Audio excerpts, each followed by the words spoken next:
you? And now happy hour has arrived. Let's lead this man to his $6 Popeye's Big Box. That's worth crunch balance. Love that chicken from Popeyes.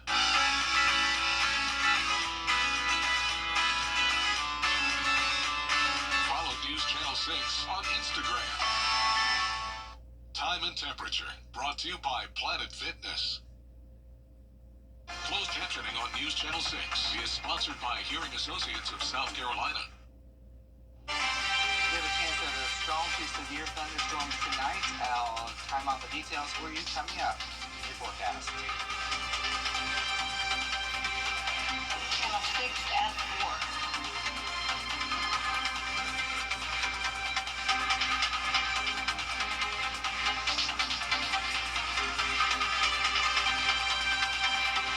Right now, on News Channel 6 at 4, history made today following white smoke coming from the Sistine Chapel. An American is Pope for the very first time. Plus, slowing down drivers in local neighborhoods. Why it may be easier to request and get speed bumps in Augusta. And a standalone library for Columbia County. But will commissioners agree? We'll have the answer as your News at 4 starts now.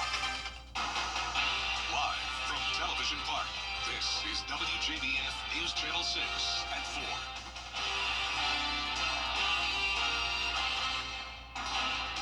Good afternoon, everyone. I'm Jenny Montgomery. Thank you for joining us.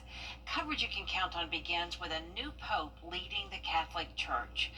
You're taking a live look now at Vatican City, where about 90 minutes after the white smoke billowed from the chimney, Chicago-born Cardinal Robert Prevost appeared on the balcony. He is the first pope ever from the United States.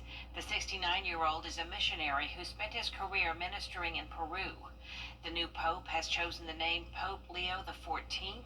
He is described as being down to earth and a very kind and reserved person. Local Catholics are reacting to the historic election of Pope Leo XIV. Rachel Balducci watched the announcement in her living room.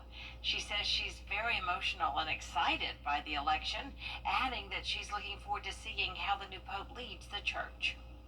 I mean, it's mind-blowing. I mean, I saw, kind of on the list of top contenders, but, we say that, and it's like nobody really knows what's going on inside the conclave. All I can say is, I really believe that he's the man that God has chosen to lead our church in this time. Pope Leo's inaugural Mass will be held sometime in the next week. Coming up at 5 o'clock, we'll have more local reaction to the announcement. Right now, we want to have reaction from our meteorologist Miller Hyatt about the weather and what we're looking forward for the rest of the week. Yeah, it's going to be a little bit unsettled, Jenny, as we go on forward with some showers and thunderstorms, so get ready for that and hope you enjoy the nice quiet weather this afternoon across the area. But we do have one cell that we're watching down in Stillmore, and this thunderstorm is bringing in some lightning here, but it's not severe in nature, which is good news, but it is dumping a lot of rain. So if you are in Stillmore, make sure to head inside. So SRP Park right now on our Terry Lambert Hyundai Skyview cam. We have another baseball game tonight with the Green Jackets facing off against the Hickory Crawdads. They are still in town here. Looks mainly dry. We do have a mix of sun and clouds. Temperature-wise around 80 as we start the game. It's going to be humid as well. And then going towards the end of the game, maybe a stray shower or a storm, but I think that's really going to hold off until we get towards around 11 p.m. So right now across the area, nice and quiet for most of us, except for Stillmore down there in southern portion of Emmanuel County. 84 degrees in Augusta. Check out Louisville though, 87, 81 in Aiken, 87 in Gibson. This is much, much warmer. We're talking 20 degrees warmer in Thompson, so you can definitely feel a big difference. We have this warm front lifting northward. Now the relative humidity is not too bad, but around 60%, so tad bit muggy, but it's not oppressive. The winds are out of the south, pumping in the warm, moist air. So for tonight, we have storms arriving between 11 p.m. through about 4 a.m., and that's going to be causing a little bit of a disruption, possibly strong to severe storms with damaging winds possible and some large hail. That's really, I think, the bigger threat than the damaging wind. So I'll be watching that very closely for you. And then tomorrow, we have a little bit drier air, but still a few storms possible. I'll have the rest of the forecast coming up.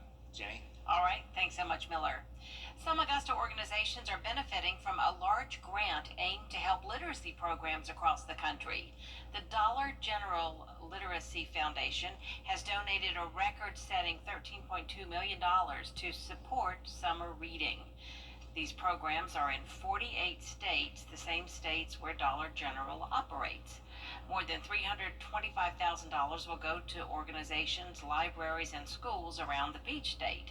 4 of them are here in Augusta, including Goodwill of Middle Georgia and the Augusta Public Library System. Prior to third grade, you're not reading to learn, you're learning to read. But when you hit third grade, you are reading to learn. So what we're doing is we're trying to create an environment that children understand how important it is to read, but also that reading is fun and can be done as a luxury. You'll hear how organizations will put those dollars to use coming up tonight on News Channel 6 at 7 o'clock. Columbia County Commissioners are making some changes to the county's library system. A proposal would have taken the county out of the state library system altogether, which caused some concern among people who live there. But as Isabella Moody explains, commissioners have chosen a different path. The new plan begins the process for Columbia County to leave the current Greater Clarks Hill Library region and become its own single county region, meaning it would remain in the state library system. But some people I spoke to still have concerns. Columbia County says the move to a single county region is to have better autonomy to address specific needs and preferences for their residents, all while still receiving state funding and having the state library system resources. This causing a concern with some of the people I spoke to saying they feel politics are being brought into the library, which could cause certain books to be removed or moved. When we let political ideologies dictate library operations, we lose the heart of what libraries are meant to be. Safe, inclusive places that provide everyone with equitable access to information. A county spokesperson says Columbia County has already received the necessary state approval, so the move will be effective on January 1st. In Columbia County, Isabella Moody, WJBF News Channel 6. New information in the arrest of a Waynesboro man following a deadly crash Monday in Augusta. Lee Ernest Jones is charged with vehicular homicide and failure to yield in the crash that killed 8-year-old Camden Poole Monday afternoon. Police say he was turning left from Peach Orchard onto Tobacco Road when he pulled in front of an oncoming car. According to an incident report, Jones told police he was following the car in front of him and that he had a green arrow. The other driver also told police she had a green light. Investigators reviewed video evidence of the crash and determined that Jones did not have the green arrow. Love them or not, you could be seeing more streets with speed humps in Augusta. Commissioners are making changes to the policy. In the past, it took 51% of property owners on the street to sign up to get the devices. But now anyone living on the street, including renters, will be included. The plus is obviously it'll be easier to get more petition signatures because we might have to send letters sort of, all over the southeast of people who may not live here but own the property. So you can have anyone sign the petition, and so it should be easier to get the signatures themselves. The rest of the policy remains the same regarding which roads qualify for speed humps, which are then paid for by the city. The Columbia County Chamber of Commerce hosted its annual post-legislative breakfast today. Lieutenant Governor Burt Jones served as the keynote speaker. He delivered a comprehensive recap of the 2025 legislative session, including updates on tort reform, property tax legislation, and income tax reform. State Senator Max Burns was also there and says he's looking forward to continued growth and more jobs coming to Georgia. There's a strong impetus to bring jobs to Georgia, bring industry to Georgia, and Columbia County is poised. We're delighted that we've got the Augusta Tech Advanced Manufacturing Facility coming really right down the street from where we are this morning. We've got the funds in there to do the design and development for that, and we're looking forward to bringing more advanced manufacturing to this region. The legislative session begins in January. The city of Augusta has a new historical state marker honoring a trailblazer. Today's ceremony was held at Harmony Baptist Church on Hopkins Street. It's for the late Reverend Dr. William Jefferson White, Sr. He was a religious and civil rights leader who lived most of his life in Augusta. He wore many hats, like starting the Augusta Institute, now known as Morehouse College in Atlanta. This marker will be a great example in joining all of those that are in Laney Walker Historic District and around the city to find out the true history about the city and be inspired themselves. To establish Morehouse College, to be a member of the Freedmen's Bureau, to establish Spelman College. These aren't things that were done in his natural strength. It was done through the power of God. A public history class at Augusta University wrote the first drafts of this marker nomination in 2023. A special group of mothers is being celebrated in Augusta today. Self-care kits were provided to 50 women who are victims of domestic violence. Walmart built and donated them. Inside each kit were bath beads, throws, slippers, nail polish, mascara, candles, and a lot more. These are all things suggested by the staff at Safe Homes that say many women at the shelter need.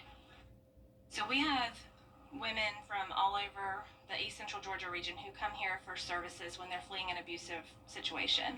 And things like this are so important because it really helps to just kind of provide some hope and some joy in a time that's otherwise really challenging for them. Walmart also donated self-care kits to moms in Macon and Atlanta. Tomorrow, the 7 o'clock news is preempted, and instead we invite you to join us as WJBF honors the area's top teachers. Brad and I host the Golden Apple Gala, where teachers we've been spotlighting all year will get their night on stage. It's tomorrow at 7, right here on News Channel 6. And tomorrow, the Boss Hog Cook-Off kicks off in Waynesboro. It's the 19th year for this event. The Boss Hog Cook-Off is a state championship competition. Teams of barbecue cookers will compete for a share of more than $11,000 in prize money. There's also music and fun for the whole family. Sponsored by the Kansas City Barbecue Association. It's just a big deal.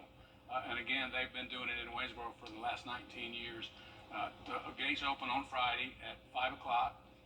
That ticket will get you into the gate and have all kind of activities going on. It has access to all the food trucks, all the different activities going on. There'll be one of the largest musical chairs competition in the world going on. It's just a lot of fun.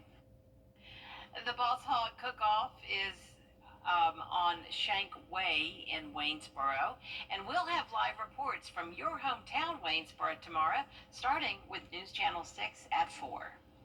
Coming up, what the newly formed Mental Health Caucus hopes to achieve in Congress.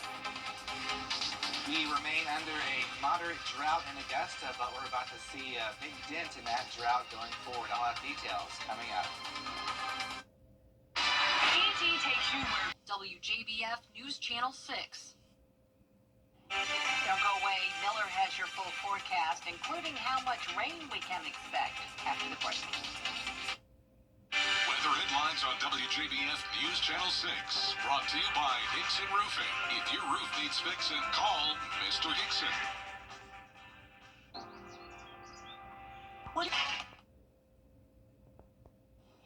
Now, your most accurate forecast with WJBF Live Viper 6.